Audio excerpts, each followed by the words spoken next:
Berita utama merawat pilar ideologi. 5 kasus nyata pelanggaran Pancasila dengan saya Agni Nurjana melaporkan langsung dari Bandung. 5 prinsip dasar Pancasila merupakan jiwa bangsa, namun realitanya nilai-nilai tersebut seringkali diuji dan dilanggar. Kami merangkum 5 kasus nyata yang menunjukkan betapa pentingnya penegakan dan pengalaman Pancasila.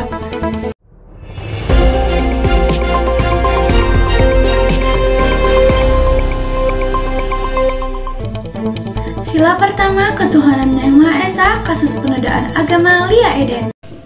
Lia Eden atau Lia Aminuddin, pimpinan komunitas Salamullah yang divonis bersalah pada tahun 2006 atas tuduhan penodaan agama karena ajarannya yang dinilai mencampur adukan beberapa agama dan mengaku sebagai Jibril.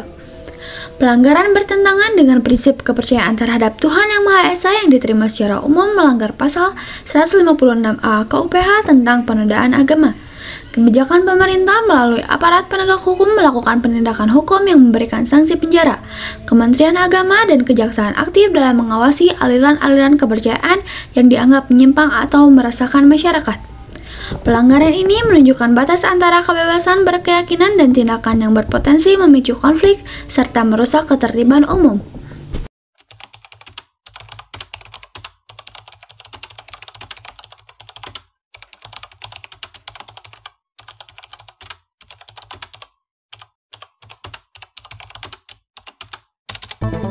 Sila kedua, kemanusiaan adil dan beradab.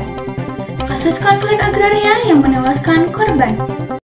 Tragedi Mesuji di Lampung dan Sumatera Selatan sekitar tahun 2011 yang melibatkan bentrokan berdarah antara masyarakat atau petani lokal dengan pihak keamanan perusahaan perkebunan menimbulkan korban jiwa yang dilakukan secara keji dan tidak beradab.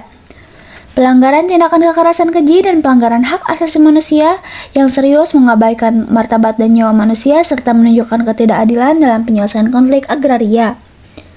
Kebijakan pemerintah didesak untuk menuntaskan kasus pelanggaran HAM berat ini dan melakukan reformasi agraria yang adil untuk mencegah konflik lahan berulang serta meninjau ulang izin-izin perusahaan yang terbukti melanggar HAM.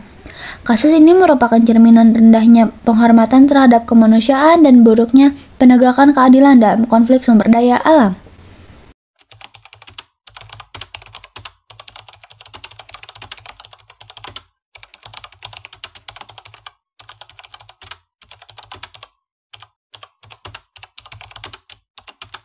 Sila ketiga, Persatuan Indonesia. Kasus upaya mengganti ideologi negara. Pembubaran Hizbut Tahrir Indonesia atau HTI pada tahun 2017 oleh pemerintah karena organisasi ini dinilai memiliki ideologi khilafah yang bertentangan dengan Pancasila dan berpotensi memecah belah persatuan bangsa Indonesia. Pelanggaran secara terang-terangan menolak dan mengganti ideologi Pancasila dengan ideologi lain yang secara fundamental mengancam keutuhan dan kesatuan NKRI. Kebijakan pemerintah mengeluarkan peraturan pemerintah mengganti Undang-Undang Nomor 2 Tahun 2017 tentang organisasi kemasyarakatan yang kemudian disahkan menjadi undang-undang untuk membubarkan ormas anti-Pancasila tanpa proses pengadilan yang panjang. Persatuan Indonesia adalah harga mati. Negara berhak mengambil langkah tegas untuk melindungi ideologi dan fondasi kebangsaan dari upaya subversif.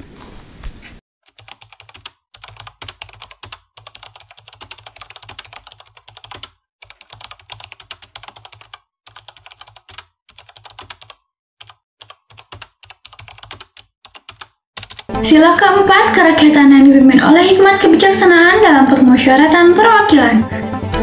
Kasus pembatasan hak bicara di paripurna DPR.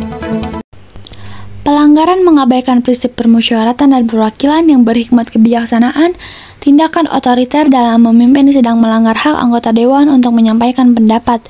Kebijakan ini tidak ada sanksi hukum pidana, namun tindakan ini memicu evaluasi etika politik dan desakan untuk merevisi tata tertib DPR agar menjamin hak bicara dan menghormati mekanisme musyawarah mufakat.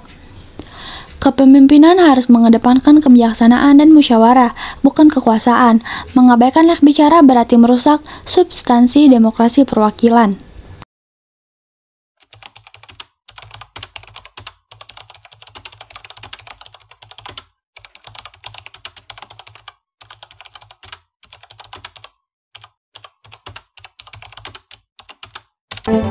Sila kelima, keadilan sosial bagi seluruh rakyat Indonesia. kasus korupsi dana bantuan sosial atau bansos pada saat COVID-19.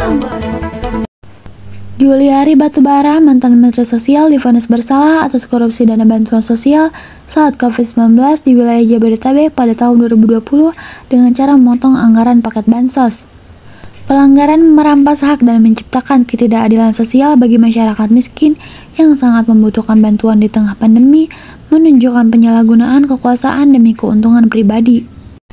Kebijakan penindakan hukum yang tegas oleh Komisi Pemberantasan Korupsi atau KPK dengan tuntutan penjara dan pidana uang pengganti, terdapat dorongan untuk reformasi sistem penyaluran bansos agar lebih transparan dan akuntabel. Korupsi, terutama pada dana untuk rakyat miskin dan rentan, adalah pengkhianatan terbesar terhadap cita-cita keadilan sosial.